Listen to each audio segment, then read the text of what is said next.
একটা দেশ একেবারেই চাঁদের কাছাকাছি। একটা দেশ যেখানে ঘড়ি দেখা ছাড়াই সময় বলে দিতে পারবেন। একটা দেশ যেখানে কখনোই সোজাসুজি হাঁটতে পারবেন না। একটা দেশ যেখানে পানি ঢাললে তা উল্টো দিকে যায়।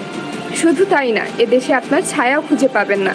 হ্যাঁ, এমনই একটি অদ্ভুত দেশ রয়েছে আমাদের এই পৃথিবীতে। ইকুয়েডর দক্ষিণ আমেরিকার একটি দেশ। তাছাড়া এটিকে পৃথিবীর দ্বিতীয় সর্বোচ্চ রাজধানী বলা হয়। অদ্ভুত সব ঘটনা এবং অদ্ভুত সব লোকে পরিপূর্ণ এই দেশটি। এখানে এমন কিছু পাগলাটে ঘটনা ঘটে যা দেখে আপনার নিজের কাছেই অবিশ্বাস্য মনে হবে। এই দেশে কিছু বিশেষ স্থানগুলো সরকার চিহ্নিত করেছে। তার মধ্যে একটি হলো এই দেশের মধ্যে একটি রেখা বা লাইন রয়েছে। কোনো পর্যটক এই লাইনটির উপর দিয়ে হাঁটার চেষ্টা করলেই পড়ে যায়। যারাই এই লাইনটির উপর দিয়ে হাঁটার চেষ্টা করে তারাই যে কোনো একদিকে পড়ে যায়, কখনোই সোজাসুজি হাঁটতে পারে না। এই দাগটার একটা বিশেষ কারণ আছে। এর পিছনে গ্র্যাভিটির একটি বিশেষ কারণ রয়েছে। এই দাগের মাধ্যমেই মূলত পৃথিবীকে সমান দুই ভাগে ভাগ করা হয়েছে। পৃথিবী যখন ঘুরতে থাকে তখন এই দাগে মধ্যাকর্ষণ একেবারে কম থাকে, তাই আপনি যে কোনো একদিকে পড়ে যান। সাধারণত আপনি বাসাবাড়িতে বেসিনে পানি ফেলার সময় খেয়াল করবেন পানি নিচের দিকে পড়ার সময় চারদিকে ঘুরতে থাকে, কিন্তু এই স্থানের ক্ষেত্রে এমনটা হয় না। এই জায়গায় একটি বেসিনে জল ঢেলে দিলে সেটি নিচে যাওয়ার সময় বাম বা ডান দিকে ঘূর্ণন হয় না। এখানে জলের কোনো ঘূর্ণয়ন নেই, সোজাসুজি তা নিচে পড়ে যায়। এই জায়গার আরেকটি মজার ব্যাপার হলো এখানে দাঁড়িয়ে থাকলে নিজের কোনো ছায়া পড়ে না। এমনকি এই স্থানে কোনো জিনিসেরই ছায়া পড়ে না।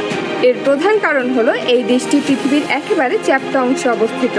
এখানে সূর্যের রোদ খাড়াভাবে পড়ে, তাই কোনো বস্তুর ছায়া দেখা যায় না। এইখানে ঘড়ির কোনো প্রয়োজনও পড়ে না, কারণ এখানে আপনি সূর্যের দিকে তাকিয়েই সময় বলে দিতে পারবেন। আসলে এই রেখাটাই পৃথিবীকে দুটি অংশে বিভক্ত করেছে, একটি উত্তর এবং একটি দক্ষিণ। এই লাইনটি হলো বিষুবরেখা। যেহেতু বিষুবরেখা এই দেশটিতে অবস্থিত, তাই বিষুবরেখার ইংরেজি শব্দ দ্য ইকুয়েডর থেকেই এদেশের নামকরণ করা হয়েছিল ইকুয়েডর। পৃথিবী ঘোরার সাথে সাথে এ স্থানের একটি মধ্যাকর্ষণ শক্তিকে বিষুবরেখা টেনে বাইরে বের করে দিচ্ছে, ফলে এই জায়গায় মধ্যাকর্ষণ শক্তি অনেক দুর্বল। একবার চিন্তা করুন এখানে বাস করা কতটা কঠিন। এখানকার একটি পর্বত চাঁদের খুব কাছাকাছি অবস্থিত। মাউন্ট এভারেস্টের চেয়েও উঁচু একটি পর্বত রয়েছে এই স্থানে। এই পর্বতটির নাম মাউন্ট চিম্বোরাজো। তবে বিষুবরেখায় পৃথিবীর স্থিতির কারণে চিম্বোরাজো মহাকাশের সবচেয়ে কাছের বিন্দু, অর্থাৎ যার সর্বোচ্চ চূড়া রয়েছে চাঁদের সবচেয়ে কাছে। প্রাচীন এই পর্বতটি পৃথিবীর সবচেয়ে পুরনো ঘুমন্ত আগ্নেয়গিরি ছিল।